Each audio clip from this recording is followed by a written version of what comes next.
وعلیکم السلام ورحمۃ اللہ وبرکاتہ. جی اسامہ بھائی، آپ نے سوال کیا ہے کہ ناحق طلاق دینا اور ناحق طلاق دلوانا، جیسا کہ مرزا صاحب نے اپنے بیٹے فضل کی دلوائی یا اپنی زوجہ محترمہ کو، حرمت بی بی کو دی، یہ کیسا ہے؟ دیکھیں، یہ طلاق وہ حلال عمل ہے جو اللہ تعالیٰ کو ناپسند ہے جائز ہے حلال، لیکن اللہ تعالیٰ کو ناپسند ہے. اس سے بڑھ کر اور کیا بات ہوگی؟ یہ اسی صورت میں بندے کو یہ ایکشن لینا چاہیے، یہ عمل کرنا چاہیے جب دیکھیں کہ اب کوئی چارہ نہیں ہے. لیکن مرزا صاحب کے تو معاملات ہی اور تھے. نکاح کرنا ہے محمدی بیگم سے، طلاق دینی حرمت بی بی کو، طلاق دلوانی عزت بی بی کو. کیا جوڑ ہے ان باتوں کا آپس میں؟ تو اللہ تعالیٰ ان کو عقل کی اور سمجھ کی توفیق دے جو مرزا صاحب کے پیروکار ہیں، کہ ایک نیک صفت انسان اس طرح کی حرکتیں نہیں کرتا. اگر خدا نے اس سے وعدہ کیا ہوا ہے کہ یہ باتیں نہیں ٹلیں گی تو پھر تو نہیں ٹلیں گی. لیکن اگر خدا کا وعدہ ہی نہیں ہے تو آپ زمین پہ ایڑیاں رگڑ کے بھی مر جاؤ، یہ کام نہیں ہوگا.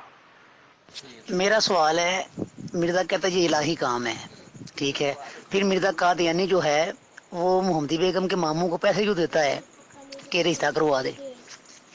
ذرا روشنی ڈالیں اس پہ.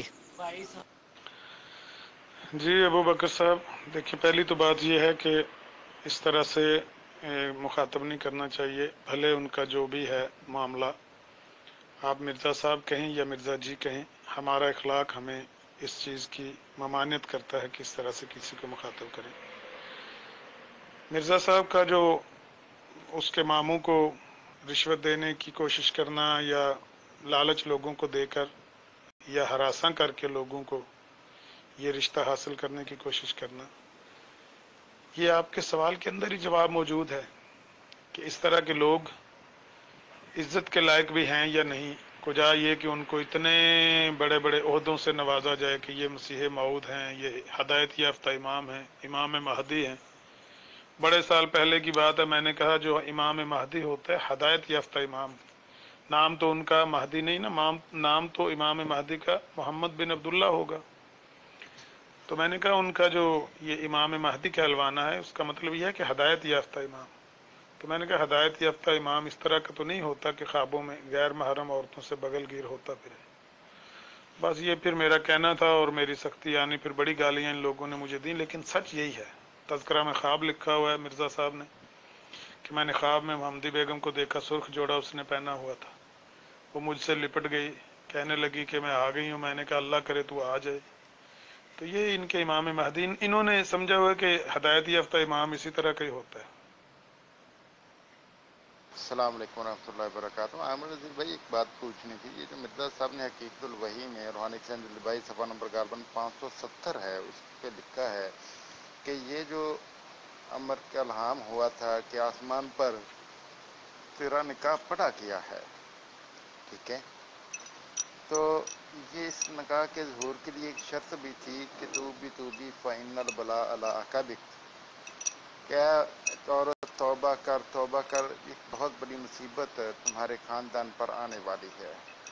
اب یہاں پہ میرا یہ سوال ہے، تھوڑا سا اس پہ روشنی ڈالیے کہ یہ جو مرزا صاحب نے توبہ کی شرط بتائی ہے، کیا توبہ سے عذاب دور ہوتا ہے یا پھر اجر و ثواب دور ہوتا ہے یا انعام ختم ہوتا ہے؟ عذاب دور ہوتا ہے یا انعام دور ہوتا ہے؟ اگر تو عذاب دور ہوتا ہے تو کیا مرزا صاحب کا نکاح محمدی بیگم کے ساتھ ہونا محمدی بیگم کے لیے عذاب تھا؟ اگر عذاب تھا تو کیوں؟ اور دوسرا سوال جو ہے میرا، میں دوسری آڈیو میں کر. وعلیکم السلام ورحمۃ اللہ وبرکاتہ. جی عبید اللہ بھائی، آپ کے سوال میں نے سن لیے ہیں، اور بھی 2 سوال ہیں آپ کے، ابھی وہ میں سن رہا ہوں. لیکن کیونکہ یہ موضوع ہمارا مرزا صاحب کی پیش گوئی نہیں ہے کہ پیش گوئی جھوٹی نکلی یا سچی نکلی، موضوع ہے ہمارا مرزا صاحب کے اخلاق، اور مرزا صاحب نے اس معاملے کو ٹیکل کیسے کیا. جو نکاح کی پیش گوئی وہ پیش کرتے تھے، پیش گوئی جھوٹی نکلی یا سچی نکلی، اس پہ ہم 20 دفعہ بات کر چکے ہیں. یہاں پر سوال یہ ہے کہ مرزا صاحب نے کس اخلاق حسنہ کے ساتھ اس معاملے کو ٹیکل کیا. اپنے رشتہ داروں میں یہ معاملہ تھا اور مرزا صاحب نے اس کو کیسے نمٹایا. آپ دیکھ لیں، اگر اس کے متعلق کوئی بندہ کسی بھی غیر جانبدار بندے سے یہ حالات و واقعات بیان کر کے رائے طلب کرے تو وہ کہے گا کہ یہ شخص یا اس طرح کا کوئی بھی شخص ہو جو ایسے لوگوں کو ہراساں کرے کہ مجھے یہ رشتہ نہ ملا تو تمہاری بیٹی کو طلاق دلوا دوں گا، تو یہ تو بلیک میلنگ ہے۔ تو اصل میں یہ معاشرتی نقطہ نظر سے ہم یہ بات کر رہے ہیں کہ مرزا صاحب کا معاشرے میں اخلاق کیسا تھا۔ جزاکم اللہ۔ جی انجینئر صاحب آپ نے جو بات عامر صاحب ایک دفعہ پھر آپ کو تکلیف دے رہا ہوں، جیسے کہ آپ نے اوپر بیان کیا کہ محمدی بیگم کا جو رشتہ مرزا صاحب کے ساتھ بنتا تھا تو مرزا صاحب کے چچا زاد بھائیوں کی بھانجی تھی، اور یہ وہ چچا زاد بھائی ہیں جن سے مرزا صاحب کی مخالفت چلتی تھی، اور جن میں سے ایک ہی بیوی کے بارے میں بھی انہوں نے وہ جو بھی کہا تھا، خیر میں وہ یہاں ریپیٹ نہیں کروں گا۔ تو بیسیکلی تو پھر سمجھ یہ آتا ہے نا کہ یہ اس میں آسمانی پہلو تو کوئی نہیں تھا، اگر ہم معاشرتی حوالے سے دیکھیں تو یہ تو ایک خاندانی مخاصمت تھی جس کا بدلہ لینے کے لیے مرزا صاحب نے یہ مذموم منصوبہ بنایا کہ ان کے گھر کی بچی کو اگر میں اپنی بیوی بنا لوں گا، جو کہ اس زمانے کے رواج میں ہوتا تھا کہ وہ پھر میرے تھلے لگ جان گے، تو اصل تو پھر مقصد یہ تھا محمدی بیگم کا رشتہ مانگنے کا کہ وہ انہیں ذلیل کرنا چاہتے تھے اپنے چچا زاد بھائیوں کو، اور باقی یہ سب ٹوپی ڈرامہ تھا کہ مجھے الہام ہو گیا اور فلاں ہو گیا اور ڈمکاؤں ہو گیا۔ تو اس پہ ذرا معاشرتی پہلو کے حوالے سے وضاحت کیجیے گا اس کی کہ ہمارے معاشروں میں ایسا ہوتا ہے جو جسے آپ کہیں کہ کم تر سوچ کے لوگ ایسی حرکتیں کرتے ہیں۔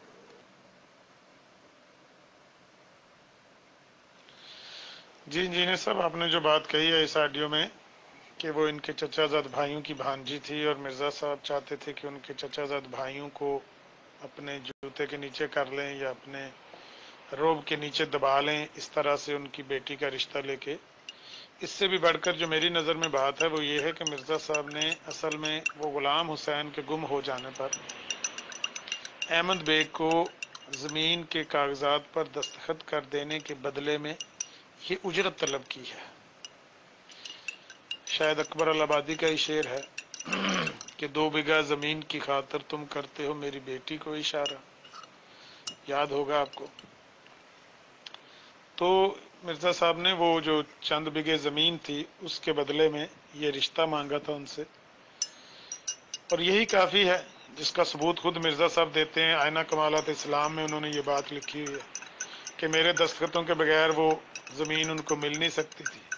وہ میرے پاس آیا احمد بیگ تو میں نے اس کو کہا استخارہ کر لوں، پھر اس نے خط لکھا، پھر لکھا تو میں نے کہا مجھے خدا نے الہام کیا ہے تو مجھے اپنی چھوٹی لڑکی کا رشتہ دو، تو میں کاغذات پر دستخط کر دوں گا ورنہ کبھی نہیں کروں گا۔ جی ناظرین، یہ ایک تحریر کی شکل میں سوال کیا ہے احمد نذیر صاحب کو وکیل صاحب نے کہ ہمیں جواب کثر مرزا جی سے ملتا تو آپ سے استفسار کیوں کرتا، لہذا محمدی بیگم کے ازدواجی تعلقات سلطان بیگ سے حلال تھے یا حرام۔ تیسرا سوال یہ وکیل صاحب نے کیا کہ اگر یہ تعلقات حرام تھے تو ایک دعویٰ دار نبوت کو ذلیل کروانا اس کے خدا کی کیسی حکمت عملی تھی، اور خود اس نکاح خدا کی کل حیثیت و تصرف کیا تھا۔ ناظرین، یہ تحریر کی شکل میں وکیل صاحب کی طرف سے سوال ہے جن کا جواب احمد نذیر صاحب نے دیا، ملاحظہ کیجیے۔ جی محترم وکیل صاحب، آپ نے بات جو پوچھی ہے کہ اگر مرزا صاحب کے پیروکاروں کی طرف سے جواب ملتا تو آپ سے کیوں کیا جاتا، یہ بات تو سچ ہے مگر بات ہے رسوائی کی، اب ان کو کیسے سمجھایا جائے۔ آپ نے کہا کہ محمدی بیگم کے ازدواجی تعلقات سلطان بیگ سے حلال تھے یا حرام۔ آپ دیکھیں کہ اگر محمدی بیگم کے ازدواجی تعلقات سلطان بیگ سے حرام ہوتے تو مرزا صاحب کا نکاح ہو جاتا، زمین پہ بھی ہو جاتا، آسمان پہ ہی نہ صرف رہتا، لیکن مرزا صاحب کا نکاح نہ آسمان پہ ہوا نہ زمین پہ ہوا۔ یہ ساری ایک کہانی تھی، ہرگز مرزا صاحب کا نکاح کہیں پر نہیں ہوا تھا۔ حلال اور جائز نکاح سلطان بیگ کے ساتھ ہی محمدی بیگم کا ہوا، درجن بھر بچے اللہ تعالیٰ نے دیے، ان میں سے ایک گمراہ ہوا الگ بات ہے، لیکن سارے بچے ان کے اچھی زندگی انہوں نے گزاری۔ خود وہ کئی مربع زمین کے مالک تھے ان کے شوہر۔ تو مرزا صاحب کا یہ جتنا بھی معاملہ تھا آپ خود اس پہ گیس کر سکتے ہیں. آپ نے تیسری یہ بات پوچھی ہے کہ اگر یہ تلقت حرام تھے تو ایک دعویٰ دار نبوت کو ذلیل کروانا اس کے خدا کی کیسی حکمت عملی تھی. یہی میں بات اکثر ان سے پوچھتا ہوں کہ وہ کون سا خدا تھا جو تماشا دیکھ رہا تھا اپنے بندے کا کہ اس کا بندہ دنیا کی نظر میں ذلیل اور رسوا ہو رہا ہے. وہ بازو کھڑا کر کر کے کہہ رہا ہے کہ یہ ٹال ہی نہیں سکتی بات، یہ تقدیر مبرم ہے، یہ موت ٹال ہی نہیں سکتی، یہ نکاح ٹال ہی نہیں سکتا. سارا کچھ ٹل گیا، ہوا ہی کچھ نہیں. بلکہ وہ کہتا تھا کہ خدا نے کہا ہے کہ میں تمام رکاوٹیں ہٹا دوں گا. اور میں نے ایک پوسٹ پہ لکھا خدا نے تو کوئی رکاوٹ نہیں ہٹائی، مرزا صاحب نے رکاوٹیں ہٹائی ہیں. اپنی بیوی کو طلاق دی، اپنی بہو کو طلاق دلوائی، بیٹوں کو جائیداد سے آگ کیا. یہ ساری رکاوٹیں مرزا صاحب نے ہٹائی ہیں. جو مرزا صاحب کا خدا یا لاش تھا اس نے تو کوئی رکاوٹ نہیں ہٹائی. ایک بھی رکاوٹ بتائیں جو مرزا صاحب کے خدا نے ہٹائی تھی. میرا تو خیال ہے رکاوٹیں کھڑی کی تھی اس نے.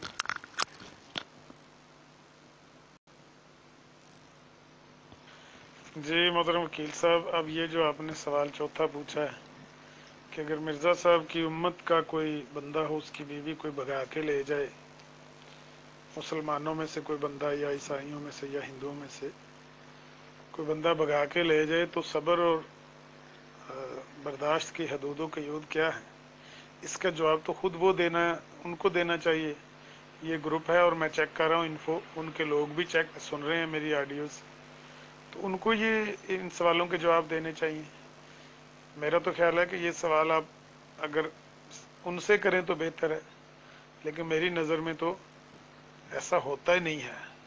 کسی کی بیوی کو کوئی بھگا کے لے جائے، صبر تو رہتا ہی نہیں ہے. اور مرزا صاحب کا صبر بھی میرا خیال ہے کہ چھلک گیا تھا، کیونکہ فروری مارچ میں یہ شادی ہوئی تھی 1892 میں، اور جولائی میں مرزا صاحب نے محمدی بیگم کو دیکھا خواب میں، سرخ جوڑا اس نے پہنا ہوا تھا، تو مرزا صاحب اس سے بغل گیر ہو گئے تھے. خود مرزا صاحب نے لکھا ہے فالحمدللہ علی ذالک، میں نے اس کو دیکھا تو وہ مجھ سے بغل گیر ہو گئی اٹھ کے. سرخ جوڑا جالی والا کپڑا تھا، وہ اس نے پہنا ہوا تھا. اس نے کہا میں آ گئی ہوں. میں نے کہا اللہ کرے تو آ جائے. تو یہ صبر تو رہتا ہی نہیں ہے. پتہ نہیں ان کا صبر کس حد تک ہے، اس کا جواب تو وہی دے سکتے ہیں وکیل صاحب. وعلیکم السلام ورحمۃ اللہ وبرکاتہ. امن نظیر بھائی، ابھی جو آپ نے بات بتائی کہ یہ مرزا صاحب کے اخلاق فاضلہ پہ گفتگو ہو رہی ہے، تو اس محمدی بیگم کی پیشگوئی کے متعلق اس کو پورا کرنے کے لیے مرزا صاحب نے اپنے بیٹے کو آگ کرنے کی دھمکی دی، اپنی بہو کو طلاق دینے کی دھمکی دی. یہ سب کچھ معاملات ہوئے. تو سوال یہ ہے کہ کیا شریعت اسلامیہ میں اپنی اولاد کو آگ کرنا جائز ہے؟ میں نے تو یہ حدیث پڑھی ہوئی ہے کہ نبی اکرم صلی اللہ علیہ وآلہ وسلم کے پاس ایک صحابی آئے، کہنے لگے کہ اللہ کے رسول آپ گواہ ہو جائیے، میں اپنے فلاں بیٹے کو یہ چیز ہدیہ کر رہا ہوں. تو اللہ کے نبی صلی اللہ علیہ وسلم نے فرمایا کہ کیا تم نے اپنے باقی بیٹوں کو بھی یہ ہدیہ کی ہے؟ تو وہ صحابی رسول کہنے لگے نہیں اللہ کے نبی نہیں. تو اللہ کے نبی نے فرمایا کہ کیا تم ظلم پر مجھے گواہ بنانا چاہتے ہو؟ تو میں اس پہ گواہ نہیں بن سکتا. یہاں تک اتنی سختی ہے اس معاملے میں. تو مرزا صاحب اپنے بیٹے کو، جو کہ بقول ان کے فرما بردار بھی تھا، اطاعت گزار بھی تھا، مرزا صاحب کی ہر طرح سے خدمت کرتا تھا، اس کو نہ صرف جائیداد سے آگ کرنے کی دھمکی دی اور بلکہ اپنی بہو کو بھی طلاق دلوانے کی کوشش کی. تو اس اخلاق پر اور مرزا صاحب کے اس کردار پر بھی روشنی ڈالیے کہ کیا شریعت اسلامیہ میں آگ کرنا جائز ہے اپنی اولاد کو؟ اگر جائز نہیں تو کیا مرزا صاحب نے درست اقدام کیا یا غلط کیا؟ جی عبید اللہ بھائی، آپ نے جس طرف اشارہ کیا ہے بلا شبہ قرآن اور حدیث کا ذخیرہ بھرا ہوا ہے ان باتوں سے کہ وارثوں کو ان کی وراثت سے محروم نہ کرو. مسند احمد میں آتے ہیں الفاظ اعدلوا بین اولادکم اعدلوا بین ابنائکم، اپنی اولاد میں انصاف کرو، اپنے بیٹوں میں انصاف کرو. صحیح بخاری میں آتا ہے عبداللہ ابن عمر رضی اللہ تعالیٰ عنہ راوی کہ رسول اللہ صلی اللہ علیہ وسلم نے فرمایا خبردار ہو جاؤ، تم میں سے ہر ایک نگران ہے اور ہر ایک سے اس کے ماتحت افراد رعایا کے بارے میں پوچھا جائے گا. لہذا